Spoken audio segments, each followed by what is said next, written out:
It has become necessary for me to address you, having heard from many concerned Nigerians and having concluded a meeting with all the security chiefs. I must warn those who have hijacked and misdirected the initial, genuine and well-intended protest of some of our youth in parts of the country against the excesses of some members of the now disbanded Special Anti-Robbery Squad, SARS.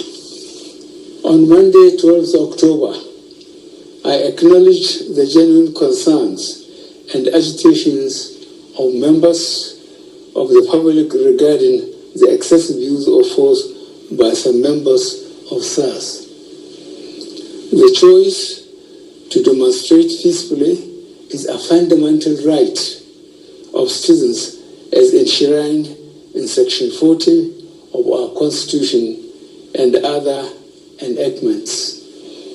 But this right to protest also imposes on the demonstrators the responsibility to respect the rights of other citizens and the necessity to operate within the law.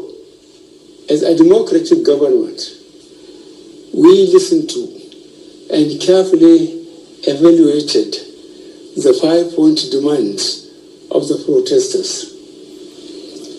And having accepted them, we immediately scrapped SARS and put measures in place to address the other demands of our youth. On approving the termination of SARS, I already made it clear that it was aligned with our commitment to the implementation of extensive police reforms. Sadly, the promptness with which we have acted seemed to have been misconstrued as a sign of weakness and twisted by some for their selfish, unpatriotic interests. The result of this is clear to all observers. Human lives have been lost, acts of sexual violence have been reported, 2 major correctional facilities were attacked and convicts freed, public and private properties completely destroyed or vandalized, the sanctity of the palace of a peacemaker, the Oba of Lagos, has been violated. So-called protesters have invaded an international airport and in the process disrupted the travel plans of fellow Nigerians and our visitors. All this executed in the name of the EndSARS protests.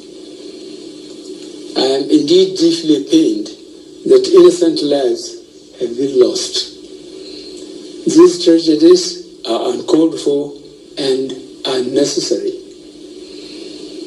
Certainly, there is no way whatsoever to connect these bad acts to legitimate expression of grievance of the youth of our country.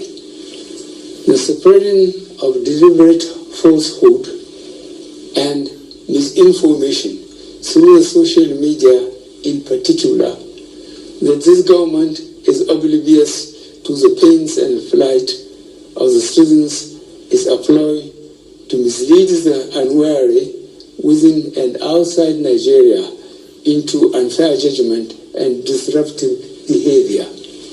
On the contrary, both our deeds and words have shown how committed this administration has been to the well-being and welfare of citizens, even with the steadily dwindling revenues and the added responsibilities and restrictions due to the coronavirus pandemic.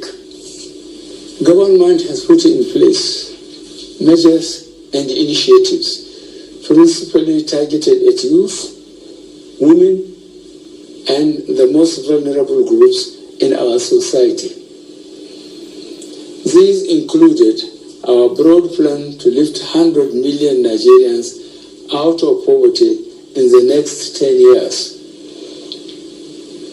The creation of 75 billion Naira National Youth Investment Fund to provide opportunities for the youth and the micro, small, and medium enterprises survival fund, through which government is A, paying 3 months' salaries of the staff of the 100,000 micro, small, and medium enterprises. B, paying for the registration of 250,000 businesses at the Corporate Affairs Commission. C, giving a grant of 30,000 Naira to 100,000 artisans. And D, guaranteeing market for the products of traders. These are in addition to many other initiatives, such as A, farmer money, B, trader money, C, market money, D, N-power, E, N-tech, and F, N-agro. No Nigerian government in the past has methodically and seriously approached poverty alleviation like we have done.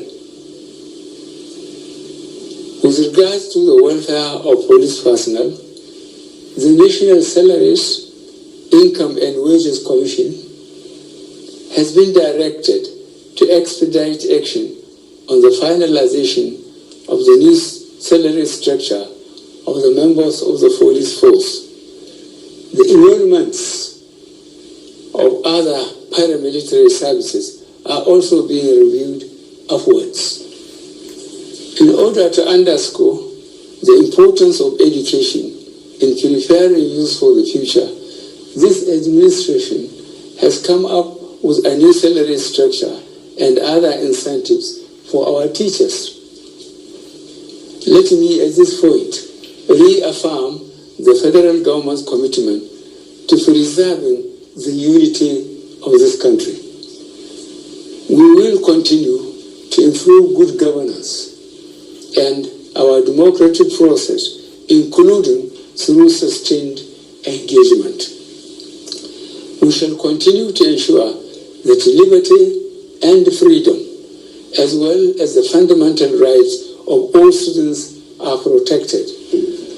But remember that government also has the obligation to protect lives and properties, as well as the right of students to go about their daily businesses freely and protected from acts of violence. To our neighbors in particular, and members of the international community, many of whom have expressed concern about the ongoing development in Nigeria, we thank you and urge you all to seek to know all the facts available before taking a position or rushing to judgment and making hasty pronouncements. In the circumstances, I would like to appeal to protesters to note and take advantage of the various well-thought-out initiatives of this administration designed to make their lives better and more meaningful, and resist the temptation of being used by some subversive elements to cause chaos with the aim of truncating our nascent democracy. For you to do otherwise will amount to undermining national security and the law and order situation. Under no circumstances will this be tolerated. I therefore call on our youth to discontinue the street protests and constructively engage government in finding solutions. Your voice has been heard loud and clear, and we are responding. And I call on all Nigerians to go about their normal businesses and to enjoin security agencies to protect lives and properties of all law-abiding citizens without doing harm to those they are meant to protect. Let me pay tribute to officers of the Nigeria Police Force who have tragically lost their lives in the line of duty. I would like to thank those state governors, traditional and religious leaders who have appealed for calm and restraint. I also thank youth leaders who have restrained their followers from taking the law into their hands.